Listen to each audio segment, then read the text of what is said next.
Beaucoup de personnes pensent que être un leader, c'est inné. On est né leader ou pas, et on peut pas le devenir. C'est une grosse erreur, et c'est ce qu'on va voir ensemble à travers cette vidéo. Bonjour à tous, donc je me présente, je m'appelle Julien Chawat-Goss, et je suis formateur et coach sur des thématiques de management, communication et leadership. On va voir ensemble donc les différents styles de leadership qu'on peut avoir en tant que manager. Alors ça fera un peu écho aux différents styles de management. Peut-être que vous les connaissez, les 4 styles de management: directif, persuasif, participatif et délégatif. Et bien là, on va aller plus loin et plutôt sur le côté leader. Alors, il y a une phrase, moi, que j'aime bien dire: avec un chef, on obéit, avec un manager, on réfléchit, avec un leader, on grandit. Voilà, il y a vraiment cette notion de faire grandir en tant que leader. Autre notion avant d'aborder les différents styles de leadership, pour moi, la définition d'un leader, c'est une personne qui m'inspire, que j'ai envie de suivre. C'est un peu ça que vous devez dégager vis-à-vis de vos équipes. Est-ce que vous les inspirez, vous leur donnez envie de vous suivre? Alors pas toujours, pas tout le temps. Faudrait pas avoir une pression d'être un leader H24. Mais est-ce que je leur inspire ça, cette envie de me suivre? Alors bien sûr, il y a différents styles de leaders. Si je prends des célébrités, il y a des leaders qui sont très différents et on est attiré par des plus ou moins certains leaders. Certains vont trouver Barack Obama comme un excellent leader, d'autres Simone Veil, d'autres Gandhi, d'autres Elon Musk. Donc vous voyez, ça peut être très contrasté. Il y a des leaders qui vont nous plaire ou pas. Coluche, tiens, on m'a dit la dernière fois, c'est un autre style. Vous voyez. Alors, on va rentrer dans les styles de leadership quand on est manager. À vous d'être bien attentif à ces différents styles. Vous en avez plusieurs à coup sûr. Je vous le dis tout de suite, en début de vidéo, quels sont vos points forts, les styles qui sont les vôtres, et ceux sur lesquels vous souhaiteriez vous améliorer. Pas obligatoirement ceux que vous n'avez pas, parce que c'est pas parce que je l'ai pas que j'ai envie de m'améliorer, mais ceux que je n'ai pas et sur lesquels je me dis, tiens, il faudrait que, dans mon contexte, par exemple, de manager, dans cette boîte-là, dans ce service, il faudrait que je m'améliore sur ce sujet. Alors, on y va sur les différents styles de leadership et on va commencer par le premier qui me vient comme ça, c'est le style participatif. C'est le manager, leader qui a une bonne écoute, qui facilite les échanges, qui permet au groupe de participer. En fait, il n'est pas lui que décisionnaire, il remet par exemple la décision à un groupe. Évidemment, c'est un style à utiliser dans certaines situations. Par exemple, si on est dans une situation de crise, d'urgence, il vaut mieux pas être dans un style participatif, mais peut-être dans un style directif. Allons-y. Le leader directif, c'est celui qui va plutôt donner des consignes sans spécialement les expliquer. Autant dans le participatif, on peut expliquer le pourquoi, autant dans le directif, là, j'ai mon avis, j'ai mes idées et je dis ce qu'il faut faire. Donc typiquement, une situation par exemple de crise, d'urgence, est propice à un style directif. On vous attend au capitaine de bateau, qu'est-ce qu'on doit faire? Tous les regards se portent vers vous. C'est pas le moment de dire aux équipes, bon alors, quelles sont vos idées? Non, il faut absolument être capable de prendre des décisions. Ensuite, il y a un autre style, c'est le style collaboratif. Alors, il peut se rapprocher du style participatif, mais là, dans le collaboratif, je vais surtout être dans créer une entité, un groupe, des connexions entre les personnes. D'accord? Le participatif, je peux le faire en individuel, avec mon collaborateur. Là, le collaboratif, c'est vraiment collaborer avec l'équipe, tous ensemble. Donc, il y a encore un aspect un peu différent du participatif. On voit donc que pour le participatif et le collaboratif, on est plus porté sur le relationnel et le directif, on est plutôt dans l'organisationnel. Ça serait la différence. On continue avec un autre style, le style visionnaire. Donc là, c'est le leader qui a une vision à 3 ans, 4 ans, 5 ans, plus s'il le faut. Il a ce côté visionnaire et il va inspirer parce que il a ses idées, il donne un cap, une direction.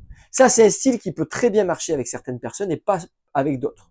Par exemple, il y a des personnes, si vous leur dites, tu te vois où dans 4-5 ans, ça leur évoque rien. Personnellement, c'est mon cas. J'ai plutôt une vision court terme. Ok? Donc, voilà.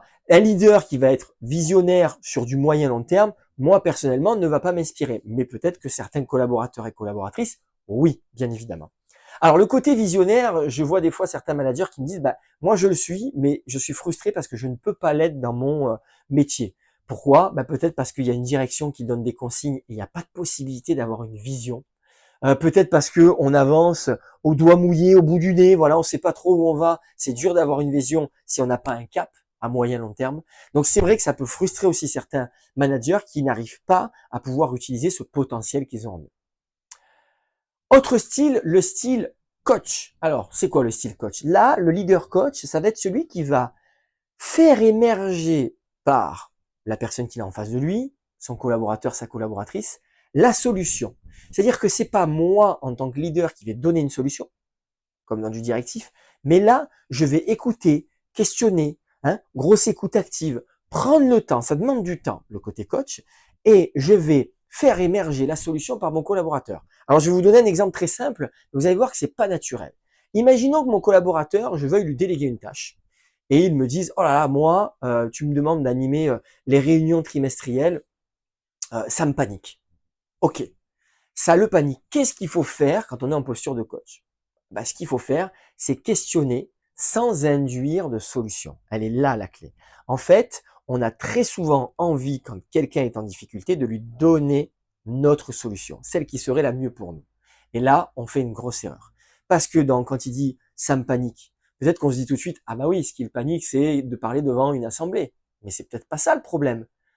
Donc là, il faut questionner. Et pour ça, le petit secret, c'est de commencer par des questions qui commencent par « qu'est-ce » et non pas par « est-ce ».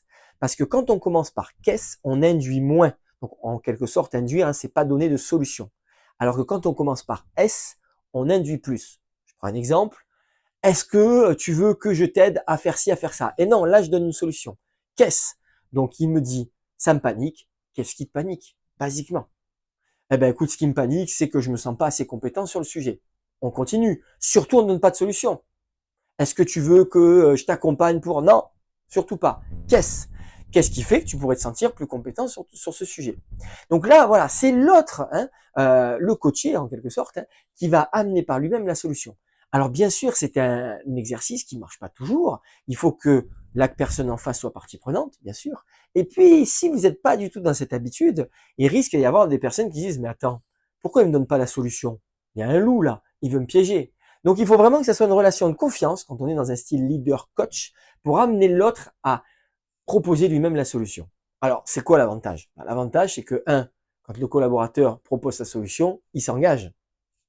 Il pourra pas vous dire, ouais, c'est une mauvaise idée. C'est lui qui l'a proposé.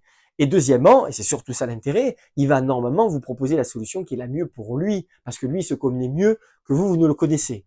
Même si c'est parfois pas toujours le cas. D'accord? Donc voilà, le style coach, il n'est pas évident, il faut insister dans le fait de pas donner de réponse, se retenir et surtout être plutôt dans le questionnement pour faire émerger la solution. Style coach.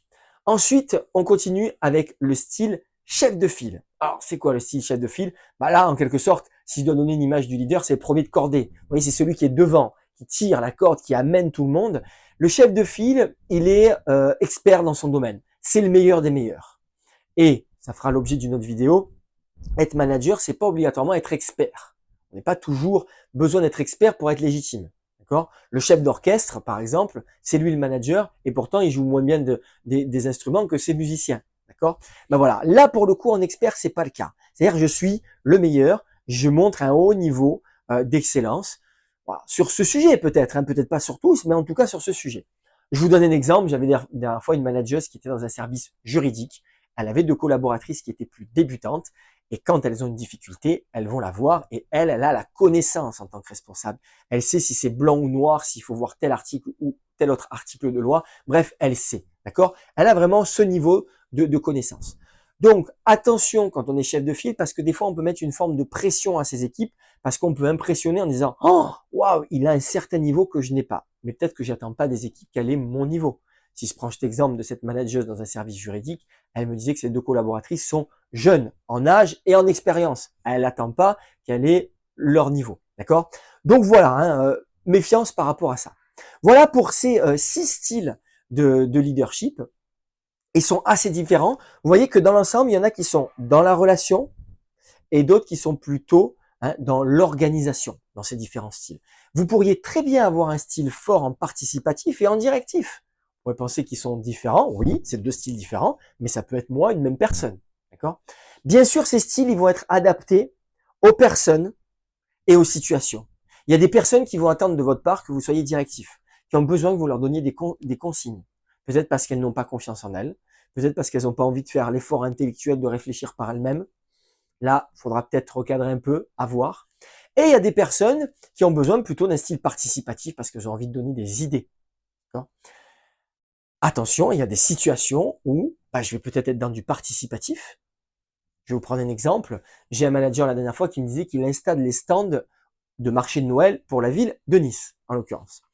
6 mois avant, il demande à ses équipes quelles sont vos idées pour le marché de Noël. Alors bien sûr, quand on fait du participatif, on donne un cadre, et les personnes donnent leurs idées.